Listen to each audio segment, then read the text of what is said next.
Well, welcome to the Valley Hoops Insider podcast, part of the Valley Hoops Insider website. I'm Harry Schroeder, editor of the site, host of the show, and got that fine-looking young man there on the screen with me, Jonathan Mattox. He's the head basketball coach of the Morehead State Eagles.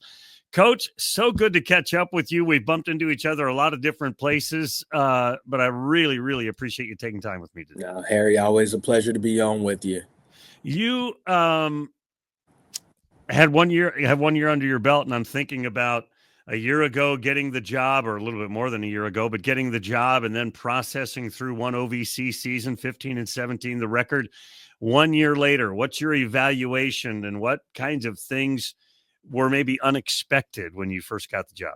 Yeah, I think, sometimes you don't know what you don't know, right? As a player, as a coach, all the above. So um, that first year comes with a lot, comes with some highs, comes with some lows, comes with some bumps, some bruises. But you take all that, you record it, you self-evaluate, you do a program evaluation, and hopefully you can learn from some of those things to improve you as a coach, to improve your coaching staff, and to improve your team moving forward. And I think that's what we've done, just learn from both the highs, the lows, and what we need to do to get better to improve our program. Such a great campus and a great university there that you got to be a part of after being there for a long time, leaving and coming back. It had to be a little surreal to come back and to take that head coaching position a year ago. Yeah, you certainly, kind of as a coach, you just move through your career and you really just try to make the next best move for you at the time. So when I'm going to Murray State, I have no really thought of coming back to Morehead. You just, trying to advance your career as a coach. So yeah, the surreal is a good word when you come back and to a place you've been for a long time. Certainly a unique experience for sure. So you knew the lay of the land, you knew the people, you knew the folks you were going to be coaching and working with, you knew the league. But what was the best surprise of your first year coaching? Yeah, I think, just our administration, working for Coach Kelly Wells, who's been a basketball coach. He obviously coached in high school in the state of Kentucky, won a state championship, coached in college in the state of Kentucky at the University of Pikeville, won a national championship at the NAIA level. So his support, his partnership has been, a real pleasant surprise for me. I was going to ask you about him, and maybe I'll dig into that a little bit deeper, but talk about things that maybe you learned from Preston and maybe things you learned from Steve Prohm. Yeah, I think both taught me how to run a program, just the organization that goes into running a program, how to delegate, how to use your staff. Every staff is a little unique and a little different, and you really got to put guys where they're strong at in order to have a strong staff. So, um, both guys just from a program organization level, really learned from them. Preston here, especially my last couple years, we were really good defensively. We had Janai Broom, who was Defensive Player of the Year, but we really hung our hat on the defensive end, hung our hat on winning the glass, winning the rebounding battle, and hung our hat on executing in the half court. So those things I still carry with me. Coach Prone, really, really good relationships with the players. More of a up-tempo, fast-paced offensive guy. So, our playbook last year featured a little bit of both guys. Some of the stuff that Preston ran here, some of the stuff that Steve ran at Murray State. So, obviously, got those guys. A little bit of each of their philosophies within me. I asked you about surprises. Were you surprised by anything in yourself? Meaning, you're in the heat of the game and you're the head coach now, the assistant coach, and you reacted a certain way, calmly or angrily. I mean, like, what kind of experiences were that? Like, oh wait, I'm that kind of head coach. Yeah, I don't know if I was surprised by it. I'm most people would think I'm mild mannered, but during practice and games, Harry, I get going. So I think other people may have been surprised, but I think coaching is coaching, accountability is accountability. Sometimes coaching and accountability don't look pretty. Like sometimes you do have to yell at a guy. Sometimes there is a moment of uncomfortability or confrontation, but that's coaching. That's coaching. So I've got that within me. But was I surprised by how I reacted? Not necessarily. And what's it like being the rookie head coach, meaning you're a first-year head coach, and figuring out how to work the referees and to that sideline conversation with the referees? Yeah, and that's something I always, especially the past 3 or 4 years as an assistant, you really just get to know officials. You get to um, learn them, know their names, ask them questions. So I've always tried to take some time to pick the brains of officials. Why was this called one way and not the Mm. other way? So it is a balance in terms of working them in order to get a competitive advantage, to get your team a call, but not working them so much because still got a game to coach. You still got plays to call. You still got substitutions to make. You still got defense to adjust. So you can't get too focused on the officials because there is a 40-minute basketball game going on and you still have to coach your team. You mentioned Kelly Wells earlier, and I don't know him. I've talked to him once or twice, but so impressed by his passion concerning Morehead State. And obviously, as you mentioned, a basketball coach himself, passionate about hoops. It's got to be exciting to go to work every day for a guy like that. Yeah, first of all, first thing about him, he loves Morehead. He loves Morehead State. So that's number one. Number two, he's a servant leader, not just with Hmm. me, but with all our coaches. So there are things all of our coaches, not just me as the basketball coach, can take away from his servant leadership style. And Preston told me, he was a great AD to work for. Preston told me that from the jump. So I've been very impressed with his leadership and his partnership. I'm such a big fan of Preston Spradlins. Do you guys keep in touch over the last year or so? Yeah, we do. I probably need to call him more. We talked probably about 3 or 4 weeks ago. Um, so we do. Even in our last conversation, he gave me 3 or 4 nuggets of advice.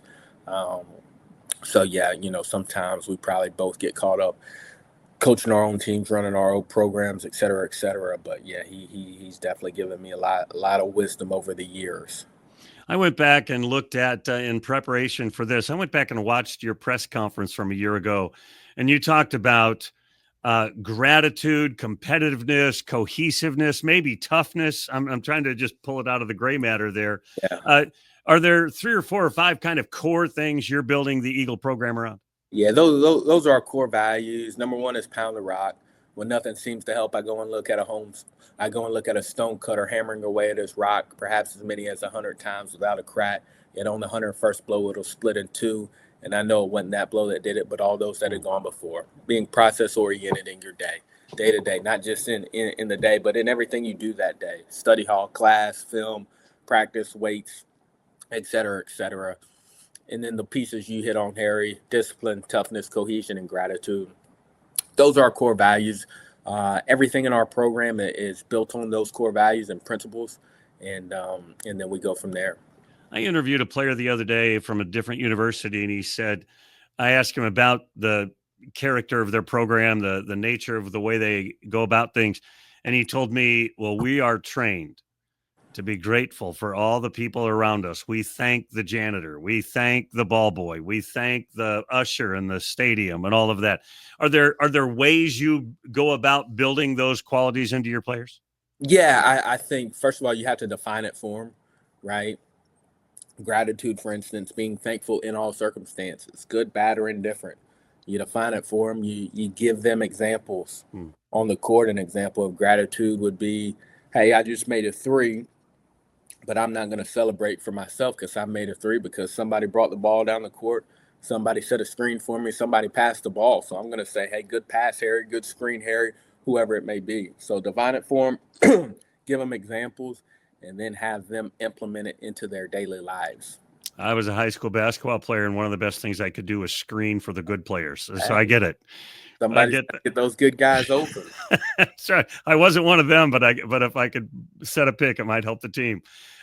With so much change in the OVC over the last couple of years, is there a particular school that is maybe the Morehead rival these days? When I think back of the last couple of years before Belmont and Murray left, those were the top 3 teams, so they were kind of rivals. Is there a natural rival in the OVC for the Eagles? Yeah, I don't know if there really is anymore, kind of with the departure of Eastern Kentucky years. Mm-hmm. Um, Obviously, Morehead was an in-state rival. or excuse me, Murray State's was an in-state rival. So, Southern Indiana's pretty close by. We had two good games with them last year. Tennessee Tech has one more year in the OVC, and then they're out. So, these conferences change so much.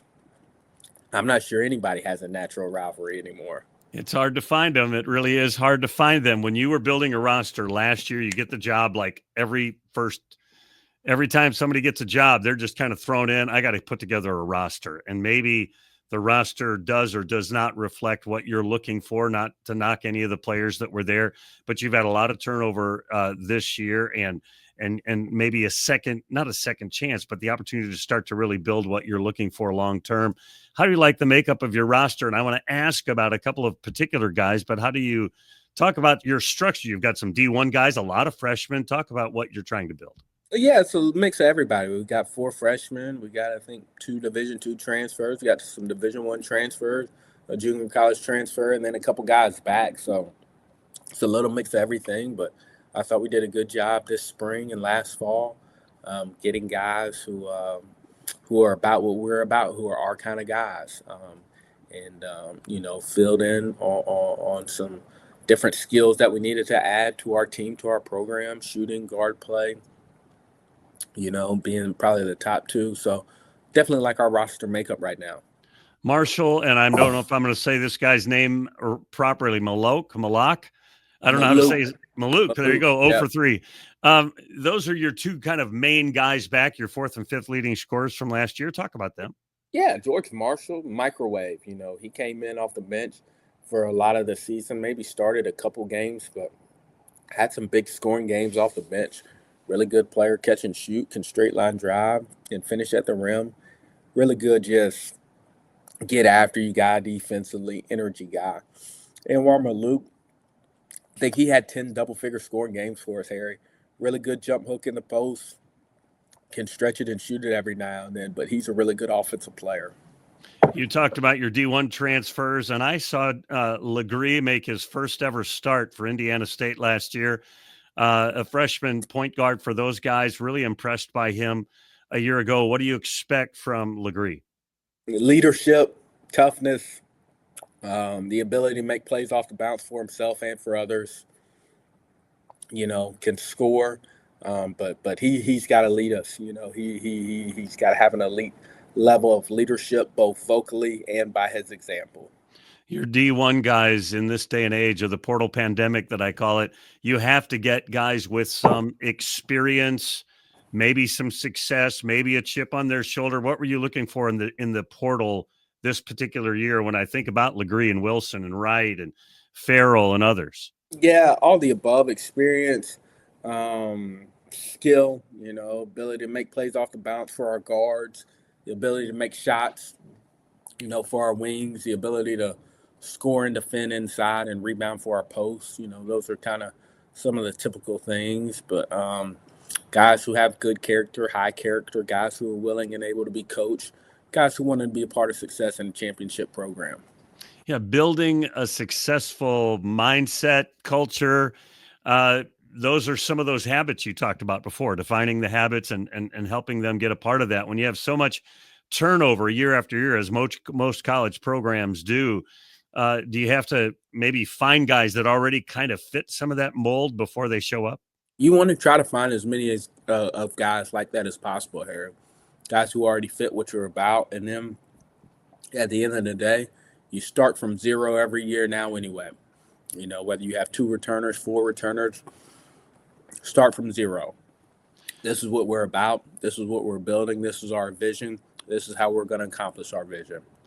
There's a young man on your team, John Carroll, who came from North Central Missouri College. To be honest, I've never heard of that place.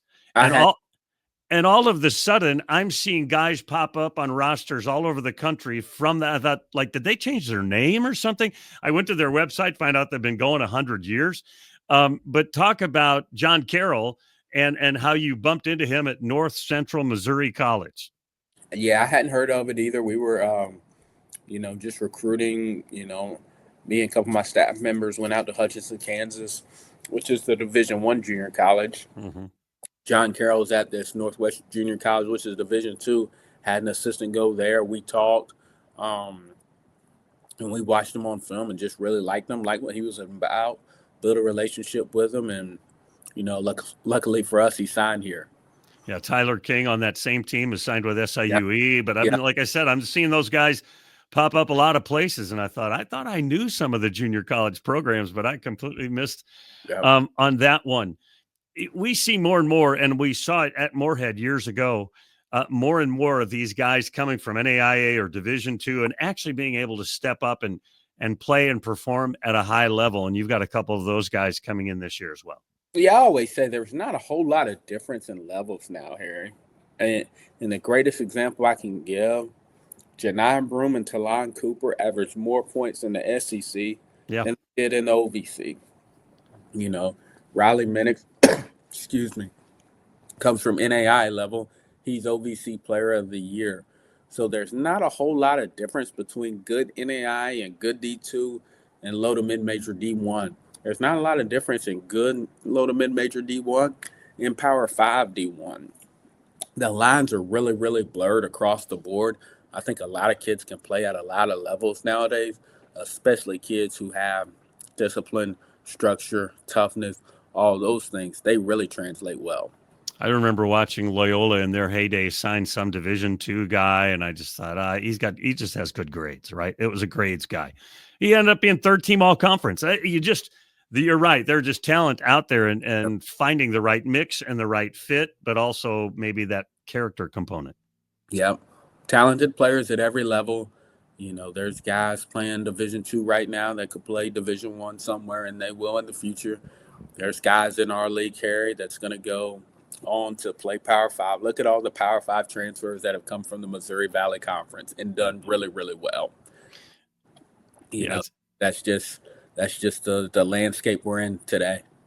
It's amazing the way it has changed. I wanted to ask you about Clayton Parker. He comes from Southern Missouri, and a number of players in the OVC, a number of players at Lindenwood are like his neighbors or, whatever. That's all of a sudden becoming a hotbed for recruiting as well. Yeah, and Clayton's a really good player, can stretch the floor some, can score inside, can rebound. We were excited to get him. We wanted him, wanted to keep him away from going to Lindenwood. So we're excited we got him away from Kyle over there. But he had a really good summer and a really good fall so far. When you think about the Ohio Valley Conference, we mentioned some of the changes there, and SIUE breaks through and makes their first ever NCAA tournament run last year, gets to the NCAA tournament. The new programs at Western and Little Rock and Lindenwood, as we mentioned, and USI are newer to the OVC. Talk about your expectation, your confidence in the league. Yeah, I think the OVC at the end of the day is still a good league. Like, Brian Baroni did a heck of a job last year to win the OVC tournament. Brad Korn did a heck of a job last year to win the OVC regular season. It's changed some since Murray and Belmont and Austin Peay and Jacksonville State and Eastern Kentucky, but it's also evolved. Arkansas Little Rock is a good program. So the league has evolved. The league has changed. The landscape has changed. The regions have changed, but it's still a good, really good league, the Ohio Valley Conference.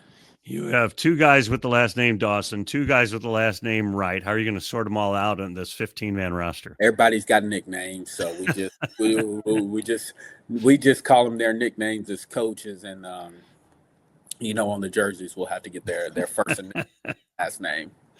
When you are looking at those freshman players, knowing the transfer portal is kind of the way it is, what's your selling point? Is your selling point, hey, be good here and maybe you can get a big paycheck somewhere else?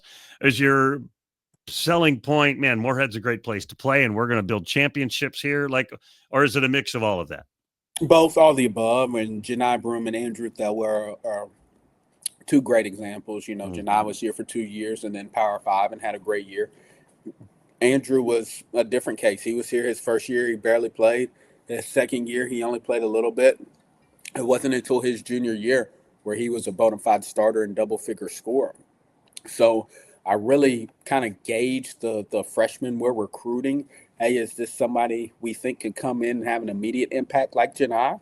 Or is this somebody we think is going to be a long-term 4-year player like Drew.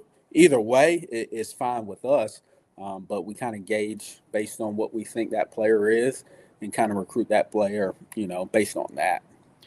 Talk about your coaching staff. I know you've got some guys, maybe one that was there before you came back, and one that's been there several years with you, and one that came right with you. Just talk about your desire in terms of building that staff. We have wanted a balanced staff. Building a staff is like building a team. We would probably never put 5 guys who are 5'10" on the court together. Mm. As quick and good of a ball handling team we may be, we'd probably never get a rebound. We'd probably never put 5, 6, 10 guys on the court together. As tall and long as we would be, we'd probably never get the ball up the court. So that's how I say building a staff is like building a team. You want balance on your staff. You want diversity on your staff. You want some guys who are strong in this area, some guys who are strong in that area, because your staff is a team. So I think we got that. Jason Taylor, our associate head coach, he's the elder on staff. He's wise beyond his years, really good offensive mind, really good just basketball mind in general. Kai Klingzik, known him for a long time, and he's a jack of all trades. He's good in a lot of different areas. We just hired Brian Scher, who was at Murray State last year, and I've known Brian. Brian was a GA at Murray State when I was a GA at Morehead State. This is back to 2013, Harry. Ben Sisson, who worked with Preston for a year, just finished up his first year with me, going into year 2 with me, and then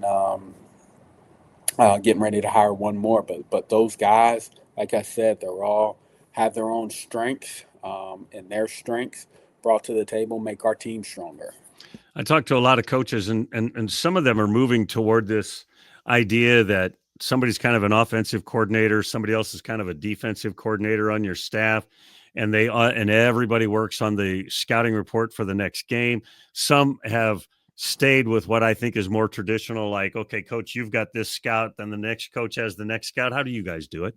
Yeah, last year we were more, hey, you got this scout, this guy has the next scout. Now we're talking about and experimenting with, some possible changes, but nothing set in stone yet. And talk to me about your schedule. I haven't seen an official schedule, non-conference schedule. Maybe it's out there and I've just missed it. But thoughts about putting that together and the struggles of putting that together, but what you're trying to build when you're building your schedule. Yeah, scheduling is hard. At the end of the day, you want to build a schedule that's going to prepare you for conference play. Ours is not out yet. We're trying to get maybe one more thing tightened up, and then we'll release it. But very competitive non-conference schedule, tough non-conference schedule, and we're going to have to scrap and claw and fight for every win. But scheduling is hard, like I said, especially at this level. But you want to schedule in the non-conference to get ready to prepare you for conference play, and I think that's what we've done. You have a long history there at Morehead as an assistant. Is there a particular arena when you go in and you think, man, this place, it's always been tough for us, or it's always there's this, that, or the other thing? Is there maybe a mood that's different at one place or another? That's a good question. I don't know. For some reason, going up to Illinois, playing EIU and SIUE, it's always cold. One year we went up there, and I'm a little under the weather now, Harry, so I apologize for that. But one year we went up there, I was really under the weather, and it was a polar vortex. I don't even know what a polar vortex is, but it was. I have no interest in traveling or getting out in a polar vortex. And we're up in Mattoon, Illinois, and Edwardsville, Illinois, and it's a polar vortex, and it's cold as I don't know what. But that trip always, I don't know, always, I never really loved that trip. For the people that haven't been to Evansville for the OVC championship, and I remember in your press conference you said something about making Evansville Eaglesville. It's just a great building. It can be a wonderful environment. Talk about the OVC championships. Yeah, Ford Center is a great location. I think the Ohio Valley Conference does a really, really good job with our men's basketball tournament. Travel, hotels, all the above. And then obviously, you get there and, the Ford Center and being the first bid, all those things, it's a really, really cool deal So I would encourage fans from all the schools to come out and get there, because it's a unique venue. The DoubleTree Hotel is really connected to the Ford Center. Ford Center is a great atmosphere. Evansville and the Missouri Valley Conference plays their home games there. So nice arena, clean setup, all of the above. There's good eating spots in Evansville, and we're the first bid. You know, so it's a really cool deal. Before I let you go, we talked about Preston and Steve and Coach Wells. Uh, the people that have influenced you the most beyond those three, maybe it's your mother and father. Are there other people that have been like, man, these have been kind of guiding lights or people that have really pushed me in the right direction? Yeah, obviously my dad and my mom. I lost my dad 5 going on 6 years ago, and um, just doing things the right way. Is probably the biggest thing. He always used to tell me, if you're going to do something, do it right the first time. So my mom I still talk to every day. Usually call her on the way to work, on the way home, and talk to her. So those two have been instrumental in, maybe not Coach Mattox, but Coach Mattox to some aspect, but just Jonathan Mattox the person, right? Those two have been instrumental. And I've had a few coaches that I've leaned on, throughout my time and built relationships with. Amir Abdur-Rahim was one, and just the person he was and what he represented. And he's really who really connected me with Steve Prohm and why I got the job at Morehead State. So definitely been mindful of him lately. So, but just all three of those people just poured into me as a person. That in turn has helped me as a basketball coach. Spectacular. Appreciate your time today. Wish you all the best. Looking forward to seeing you when you come up to the polar vortex at SIUE, because it's close to me. Lindenwood's close to me. I can see you a couple of times a year, but appreciate your time today. Thanks, Harry. Thank you. That's head coach Jonathan Mattox of the Morehead State Eagles, and their revamped roster going to be tough to beat this year in the OVC. Appreciate your time today, folks. Remember, since you've been there, make it a better place. We'll see you again real soon.